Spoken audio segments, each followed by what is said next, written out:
Hello and welcome to my channel. My name is Lukhaup, and this video I would like to talk about shrimp feeding because it's a big issue in the shrimp community, but also with beginners. That's the question I have very often. What do you feed? How often do you feed? And so on. Of course, during the last 20-25 years since I am busy with shrimp, I had talked a lot to breeders all over the planet, in Taiwan, in Europe, in the USA, everywhere, about what they feed, how often they feed, and so on. But also I have been in the habitats in Hong Kong, in China, in Taiwan, in Sulawesi, that's Indonesia, to check and see how the shrimp actually live and what they feed on, because based on that we can develop foods to give them the right nutrition. I think it's a very important point. And here I want to show you the Breeders and Keepers magazines. Unfortunately they are sold out, but I think on eBay you should still get them, because in my view they are great, not because I made them, but because I interviewed about 40 to 50 breeders about how they reproduce shrimp, how they feed shrimp, and all the stuff that you need to know. And in this magazine there's all that knowledge. And of course I have the wild shrimp, the China special, where I also talk about habitats. Unfortunately that's also sold out, but like I said, check it on eBay and maybe you will find it. I don't have many left, maybe 4 or 5 from each. And yeah, try to find them and let me know what you think about that. And when it comes to shrimp food, there's a lot of food on the market, from bigger companies, from smaller companies, from private breeders. And in my view, in my opinion, especially the bigger companies, I believe that they just relabeled fish food, and I think that it needs a lot of research to find out what shrimp eat and what they need. And therefore, we have to look at their stomachs, in fact, to check that out. And there's not that many scientific publications about how shrimp feed in the habitat. And of course, long-arm shrimp or filter-feeding shrimp, they feed different from dwarf shrimp. And yes, there is fish that also feed on the same like shrimp. For example, some catfish or some loaches, like the panda loach. I have seen them actually in the same habitat with the shrimp. There are some fish that feed on the same, but most of the time shrimp eat different from what fish eat.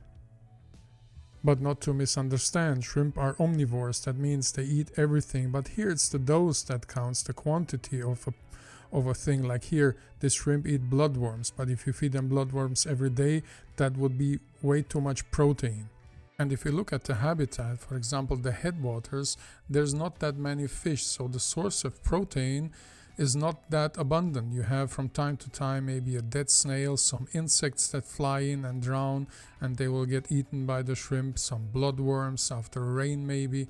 And because there's not that many fish in the headwaters, therefore, especially Caridina shrimp, they are more often in the headwaters to find than Neocaridina, and that's why Caridina, I would say don't feed them too much protein. 1 time a week, 2 times, depending if you have females that carry eggs or carry juveniles, then yes. But if you don't have that, 1 or 2 times a week is more than enough.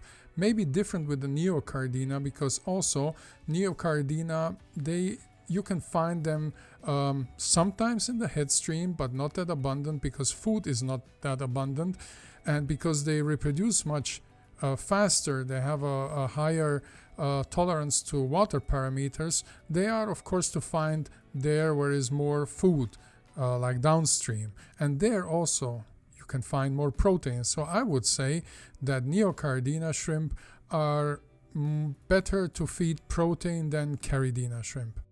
But these are just my observations after several creeks. I always try to do these kind of observations, but I have not done a scientific study on it. So that's why I think we should always look at the habitat. How does it look there? On what do shrimp feed?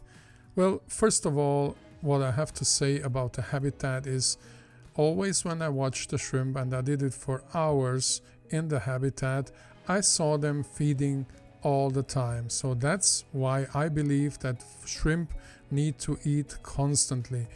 In the habitat they do it, so I would also say that in the aquarium we should always have something to offer them.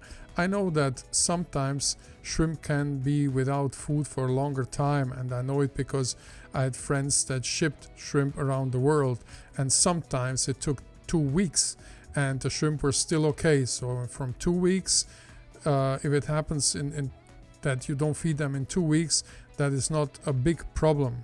You could go to vacations and you can just leave some leaves inside the aquarium and the shrimp will be okay. Better feeding less in that time than to overfeed, because the overfeeding can be a very big problem in a shrimp tank. But let's go back to the habitat, like here. What we see in the habitat and what I always saw in the habitat, in a shrimp habitat, dwarf shrimp habitat, is leaves. There's of course different type of leaves. Here in the habitat of the bee shrimp, it's mainly bamboo leaves, but it's also other tree species that are around. And so leaves is, in my view, one of the most important things that we need to have in a shrimp aquarium. And leaves are good in many ways.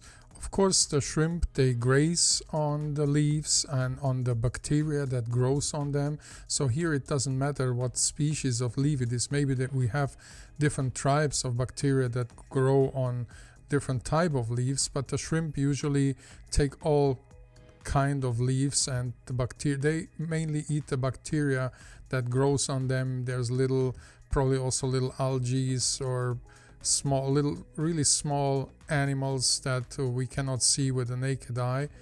But also leaves have a good impact on the water. In general, dry leaves and usually this effect that they have comes after 3 to 4 weeks, when they are 3 to 4 weeks in the water. What I do is usually I put a bucket outside on my patio and leave the leaves there for 3-4 weeks until they get really slimy, and then put them in the water, and the shrimp just love it. They go immediately on the leaves. I have shown it in the video just in the beginning, and they just graze as long as the whole structure of the leaf breaks down and just the skeleton of the leaf stays. But also they have a high content of tannins and humic substances, and thus they have an antibacterial and antifungal effect. So some people ask me also, can I take dry leaves when they fall down from the tree and put them in my aquarium? Yes, you can, but I would say especially if you live in areas that are really polluted or close to a street, don't do it. Better you buy the leaves in a shop or in the internet, because then you can be sure that they are cleaned and they are not polluted, because pollution is a big deal for shrimp, especially when you live close to a street and you collect the leaves there. This could be a problem. I have seen it live many years ago, that the shrimp really started to get immediately nervous when we put leaves in the aquarium that came from a very busy street. So in my view, you can add every 2 to 3 weeks a leaf, and depending also on the size of the aquarium and how many shrimp are in there. In the beginning the leaves will float because they are dry, but after a few days they will sink. I would not recommend to scald them, because they would sink faster, yes, but valuable ingredients would be lost. The old leaves, you can leave everything in the aquarium as a source for food and fiber. They will be eaten over time. Maybe you have seen shrimp feeding, but never so close up, so I want to show you how they actually feed and how that works. And as you can see here, the second pair of legs, they do the job. That includes searching of the food, the detection, the grasping, and to bring the food also to the mouth. And here you can see actually a close-up of the first and the second legs, pair of legs. Here they are called peripod, and the chelae has a dactyl and a propodus. That is the movable finger and the fixed finger. And on the tip of the first and the second pair of legs, or arms, you might call them arms or legs, I don't mind. They have this setae, and with this setae they bring actually the food or the particles that they find directly to the mouth parts. So the mouth parts, they can hold the food and in the same time crush it or break down the food, and then it will go into the digestive system. Like I mentioned in the beginning, we have several foods. If you look here at this line, the main feed is the food that is designed for the day-to-day feeding. Then we have the protein, for example, when females have eggs or larvae, juveniles, then we feed of that.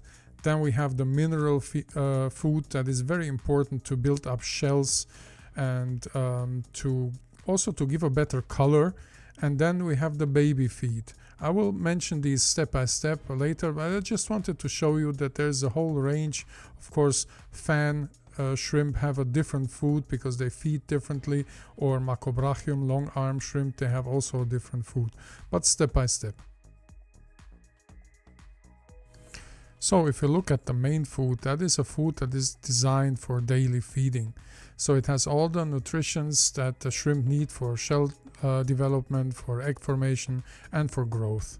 And then we have protein food that is designed for shrimp that have extra requirements in protein.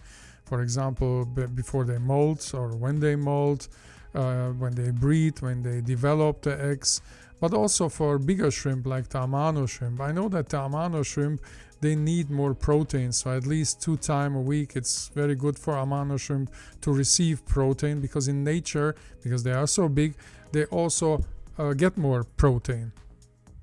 Protein food also contains the nutritionally beneficial cytine, which shrimps and also crayfish use to build up their shells, and also the molting and growth hormone ecdysone, which has an extremely positive effect on growth, molting, and also the fertility and the reproductive capacity of shrimps.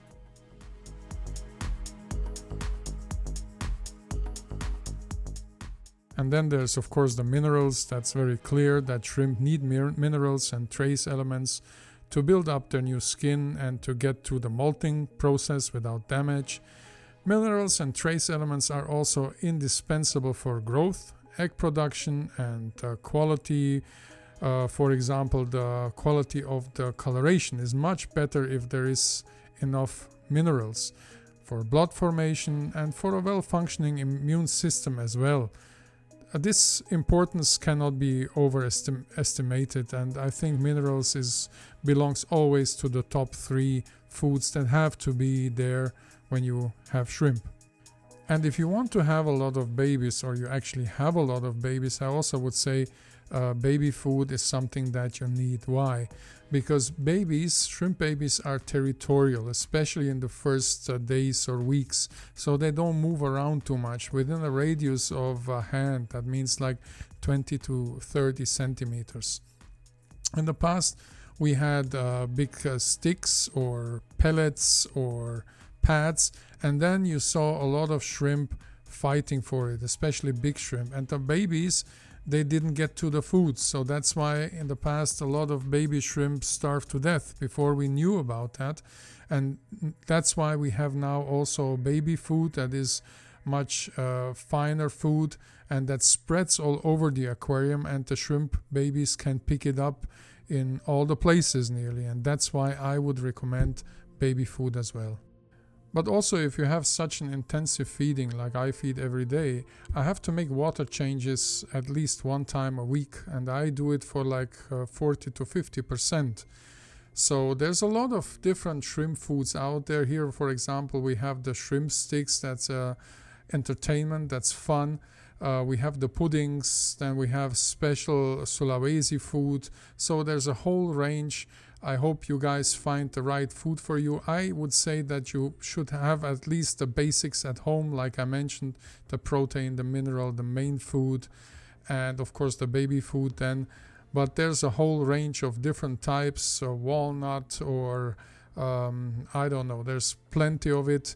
I will put you also a link here in the video where you can buy some good food, and I hope you had fun. This video is a little bit longer than the other videos I made because I think the feeding is really important. So thanks for watching, keep on shrimping, and see you next time. And before you ask me, not all of the shrimp are mine because I have some friends that are breeders. I visited them, Alexander Brunk in Berlin, Olgan Weida in Stuttgart, and Kusei Terzi, for example, also close to Stuttgart. So they let me film some of their shrimp, and thanks for that.